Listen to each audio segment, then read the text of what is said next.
Hello everybody, welcome back to the channel. This is episode 43 and we are at Paris for Clash in Paris, and we are at the Paris La Defense Arena. I butchered that, but yeah. And yeah, we're gonna open it up just like real life WWE. Have Jey Uso warm up the crowd, let them yeet, go crazy. He doesn't have a match tonight, but he can get the crowd, warmed up a little bit, and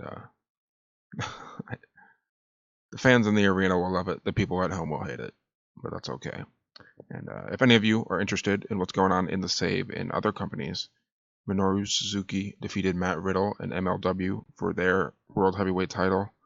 Evil defeated Yota Tsuji in New Japan for the IWGP Global Heavyweight title.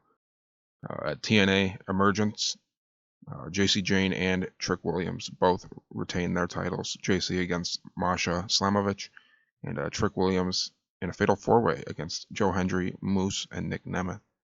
Sari won the Stardom 5-star Grand Prix, and Kiera Hogan won the ROH Women's Pure title. That's just some updates for other companies around the Save. But our first match of this show sees CM Punk and AJ Lee going up against Seth Rollins and Becky Lynch. Imagine the beginning of this match very similar to the real life match that they had at this event, or no, at WrestlePalooza. And late in the match, Seth has Punk in position to hit a stomp. AJ tries to distract Seth, but grabs the ref's attention instead. And Becky Lynch rushes in the ring to cheap shot Punk just as Seth goes for the stomp. They collide right into each other. Punk gets up, hits the GTS, they go to sleep on Seth Rollins, and covers him for 1, 2, 3. Punk and AJ get the victory. AJ Lee, not AJ Styles.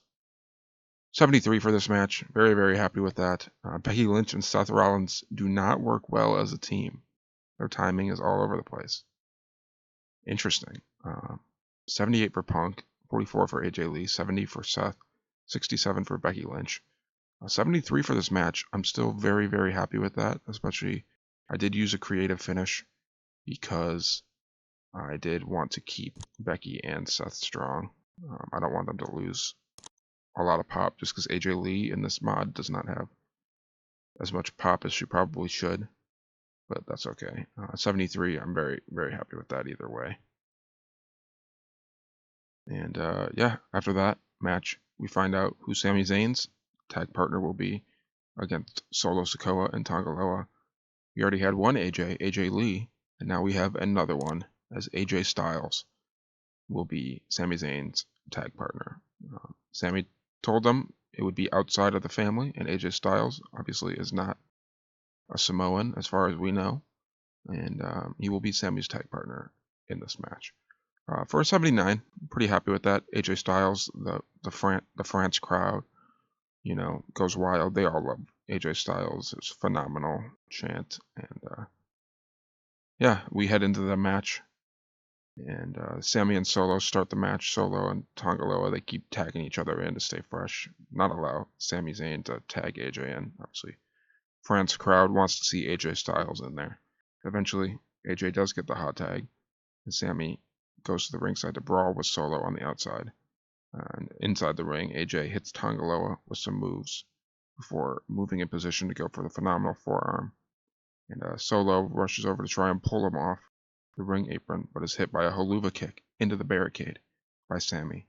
AJ goes for the phenomenal forearm, but he's caught by Tonga Loa. And AJ fights out. He's able to, elbow his way out of Tonga Loa holding him, I guess. And he's able to counter into a Styles Clash on Tonga Loa and cover for 1, 2, 3 for a 67. Oh, AJ Styles and Sami Zayn don't work well as a team. That sucks. So 2 tag matches and 2 bad teams. That's not what we want to see. I told him to steal the show, so it still gets a 67, which I'm actually pretty happy with for Tonga Loa being in this match. 62 for Sami, 71 for AJ, 34 for Tonga Loa, 56 for Solo Sikoa. At least they didn't have bad tag chemistry. Yeah.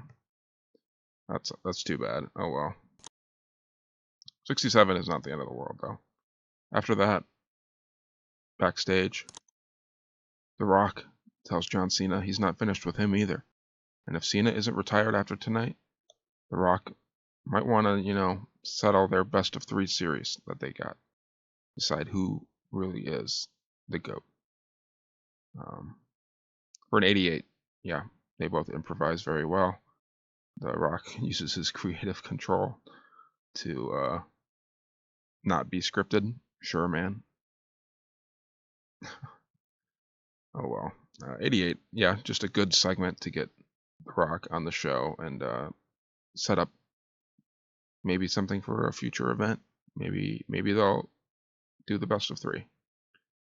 But next up, Ronda Rousey faces Tiffany Stratton for the Women's Championship. And Ronda, she's strong, but she's got a little bit of a ring rust. And Tiffany Stratton, she's got more of the recent experience, and she uses that to her advantage. Late in the match, Tiffy survives a Piper's Pit attempt, and Irish whips Ronda into the corner, leaving her in prime position for the prettiest moonsault ever. Tiffany hits it and covers for 1, 2. No, the ref sees Ronda Rousey's foot on the rope as we go to the replay, and we see Sonya Deville slide out from under the ring and pull Ronda's leg onto the rope. Tiffany's looking. She sees this. She gets up to argue with the ref, like, that should have been 3. The ref didn't see the replay for whatever reason. WWE ref. Sonya Deville hops up onto the ring apron, and now the ref does see her, and they're talking. Tiffany charges at Sonya Deville, knocks her down with a forearm. The crowd likes to see that. But Ronda is still in the ring with her. She throws Tiffy down to the mat with a judo throw, and she locks in an armbar. And Sonya Deville, gets back up. She's distracting the ref. The ref's like trying to ask her, like, did you put her leg on the rope? Suddenly, from the other side of the ring, Shayna Baszler comes out from under the ring and gets in the ring to stomp on Tiffany's trapped arm and roll back out of the ring, just for Sonya to tell the ref to turn around and see Tiffany Stratton tapping out, as Ronda Rousey is your new WWE Women's Champion for a 69. Nice. 54 for Ronda, 63 for Tiffany. Shayna Baszler, adequate gimmick. I'm fine with that. Same with Sonya Deville. I guess we won't have her lose that much, but I gave it a creative finish, and it worked, which I'm happy with. It's 54 for Ronda, yeah. 59 for the wrestling, 69 for the match.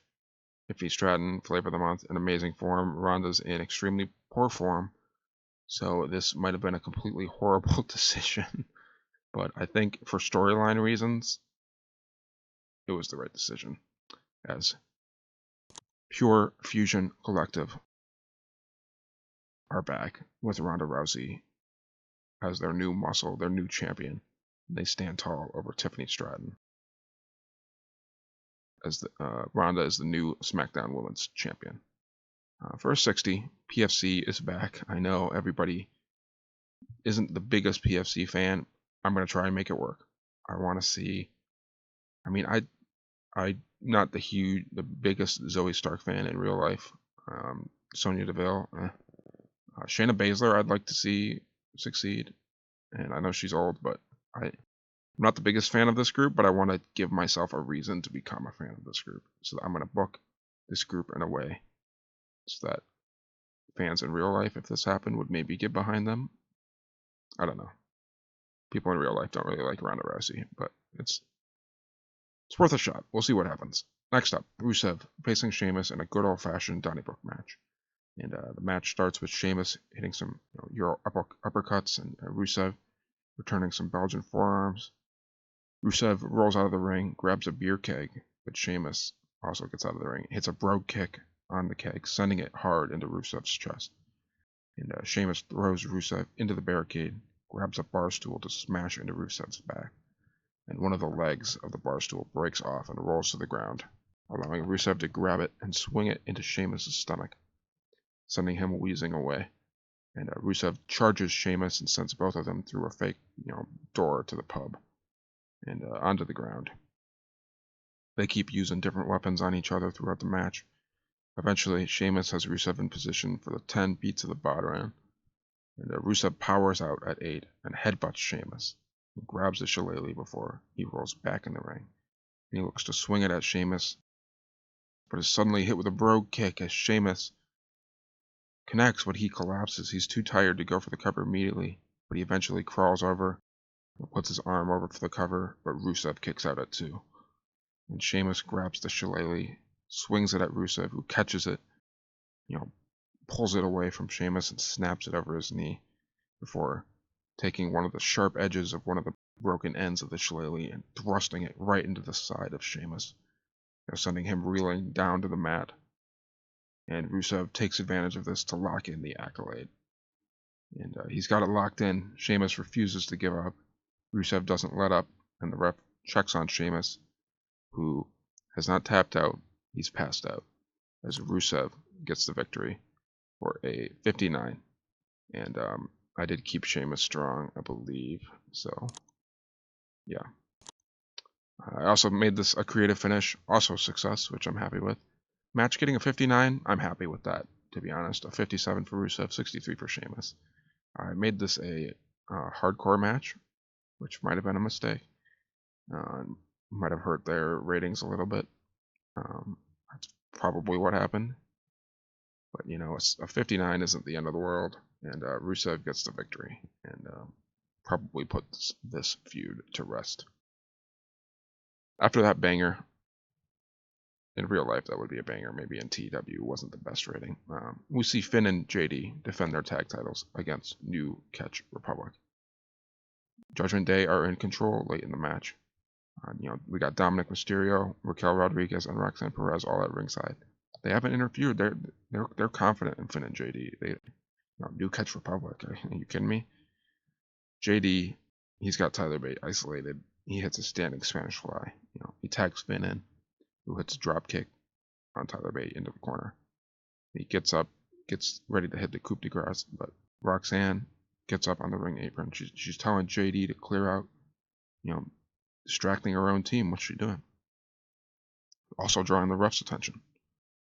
Tyler Bate rolls away, jump tags Pete Dunne. Finn's frustrated. He tags JD back in. Pete Dunne quickly, within all the confusion, finger snaps JD, snaps the finger, and Finn, he gets back in the ring to shove Pete Dunne. JD's pissed. He's holding his hand.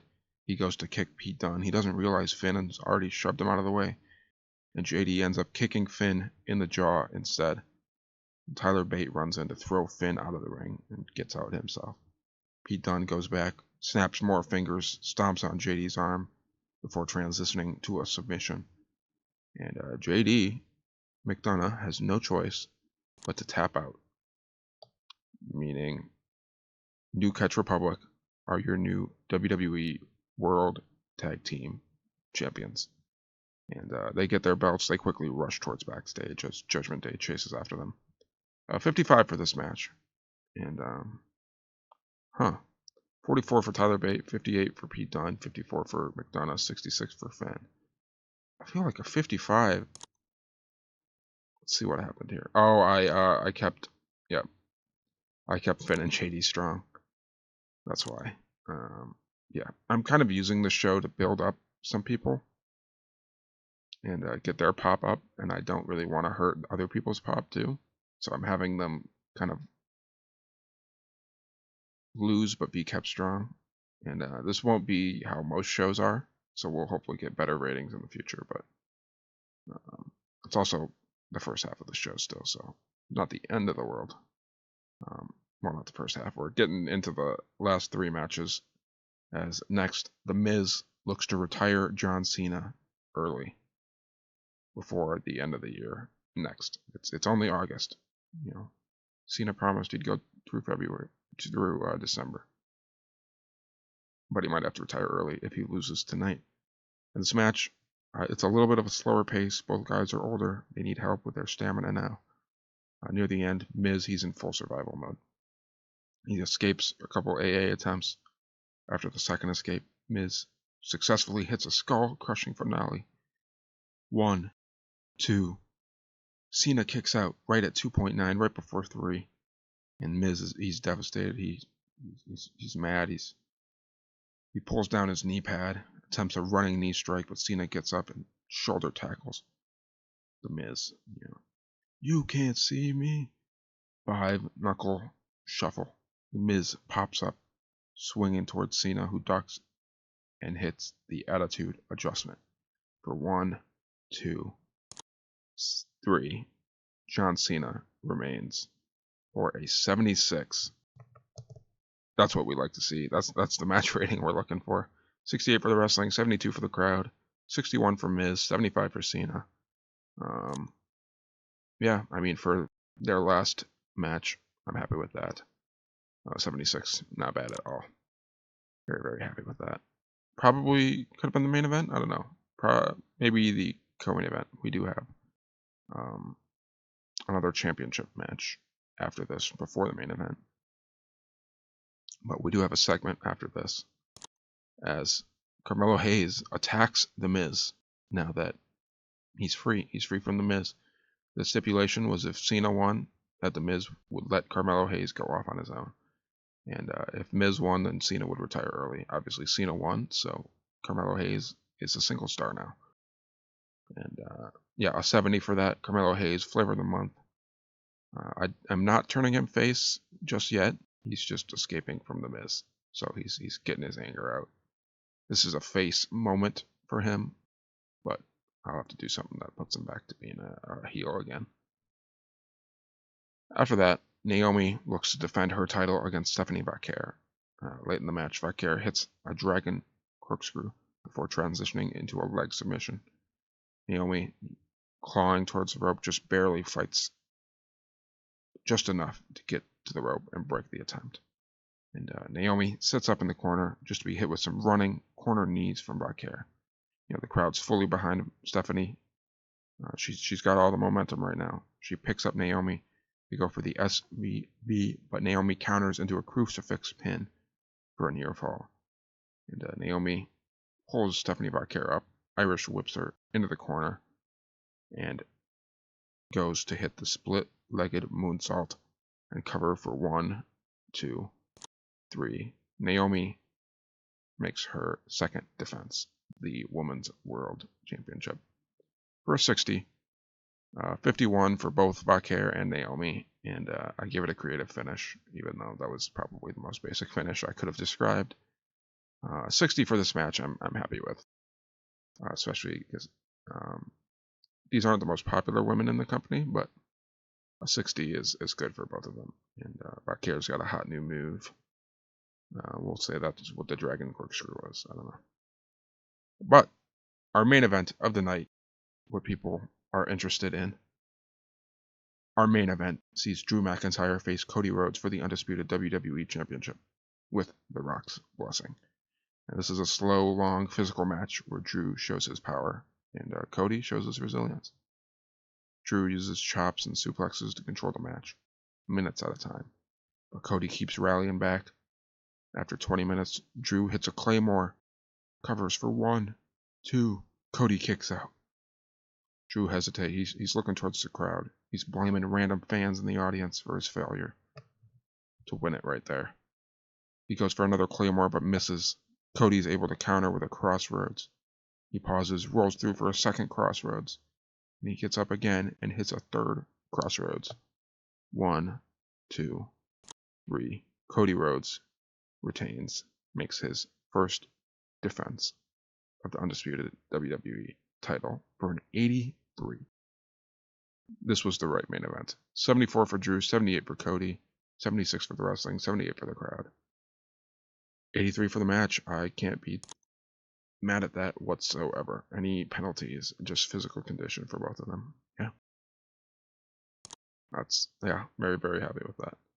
As the full show gets us an 85. 85? Wow. Show benefits from having a wide selection of angles, of course. Yeah, 85. Very, very happy with that. I'm sure the Rock segment and the main event being in 83 really helped. And then obviously the bonus of the angles. And yeah, we will have a media scrum, so I will address the locker room. Let's see who did really well. We will give Tiffany Stratton a hug. She lost her title. Same with Finn Balor. Where's Finn at? Finn will also be given a hug. Let's.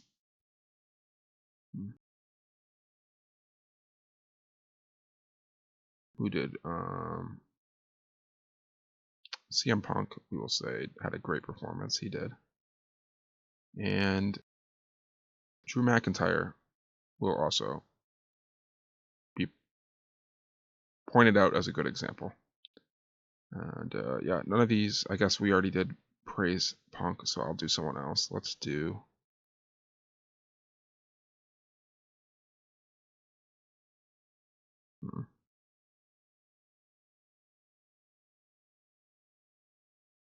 Let's give. Cody? I haven't done Cody yet. Let's do that. They're all pleased. Perfect. Financials. Not too worried about that. Pop recap. Perfect. We're up in the 80s in the US and in Canada. 70s in Mexico. 75 in England. 61 basically in Japan. 74 in Europe. A little bit in Australia. And India up to 75. Perfect. Media scrum. We hired AJ Lee recently. How do we see her fitting on the roster? We got huge plans for her. I had to skip a question as it spoiled a future person coming to the company. As New Catch Republic won the World Tag Team titles tonight, does this herald the start of a strong push? They deserve the opportunity. Clash in Paris is being considered a success. It was a huge success. The whole roster should be very proud. Tonka Loa was off his game tonight. How disappointed. I'm sure it was. I had to skip another question there. According to comments made by The Rock, he used his creative control to block a proposed angle that was meant to be in. If this is true, are you angry that he did this? Well, he only blocked it because I wanted to script him, which I didn't even want to, but it's a natural part of the booking process. It's a total non-story. Brutus Creed is coming to the end of his current deal. Will he still be in WWE 6 months from now? We'll, of course, be offering him a new deal, which pleases Julius Creed. And yeah, that's the media scrum. And that's the episode. I hope you guys enjoyed. This was definitely an interesting PLE, I think. We did some good ends to some stories and started some potential new feuds. It's interesting to see where things will go. And the next PLE should be Crown Jewel. So we will have Seth Rollins face Cody Rhodes. And Naomi will face Ronda Rousey. As the two Crown Jewel Championship matches. So yeah, that is to look forward to the next PLE for the WWE. If you guys enjoyed, leave a like, comment your feedback down below in the comments. Let me know what feuds you guys want to see, any signings, any ideas. I'd love to hear your feedback. And subscribe to the channel to see more TEW content. I'll see you guys in the next episode for Monday Night Raw. Goodbye.